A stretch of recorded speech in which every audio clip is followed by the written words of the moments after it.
ब्रेकनंतर एक मोठी बातमी आहे। नाशिकच्या निवडणुकीतून माघार घेतल्यानंतर छगन भुजबळ पहिल्यांदाच नाशिकमध्ये आले।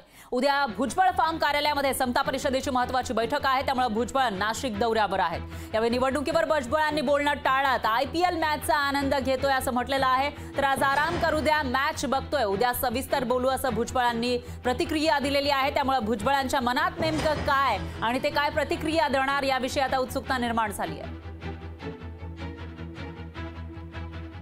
तर आताची सगळ्यात मोठी आणि महत्त्वाची बातमी, काही दिवसांपूर्वी छगन भुजबळ यांनी आपण नाशिकमधून माघार घेत असल्याचं जाहीर केलं होतं। नाशिक हे प्रबळ दावेदार असल्याचं म्हटलं जात होतं। माफ करा, छगन भुजबळ हे नाशिक लोकसभा मतदारसंघातून प्रबळ दावेदार असल्याचं म्हटलं जात होतं, पण त्यांनी माघार घेतली ऐन वेळेला आणि त्यानंतर आता त्यांनी ही माघार नेमकी का घेतली असे सवाल त्यांच्या समर्थकांच्या मनामध्ये सुद्धा उपस्थित होत आहेत। आणि त्यावरून जेव्हा छगन भुजबळ यांना प्रश्न विचारला गेला तेव्हा आपण आता IPLचा आनंद लुटतोय, उद्या बोलू, आज फक्त आराम करू द्या असं छगन भुजबळ म्हणाले। त्याची ही एक्सक्लुसिव्ह दृश्य, पहिल्यांदाच माघार घेतल्यानंतर छगन भुजबळ नाशिकमध्ये आले।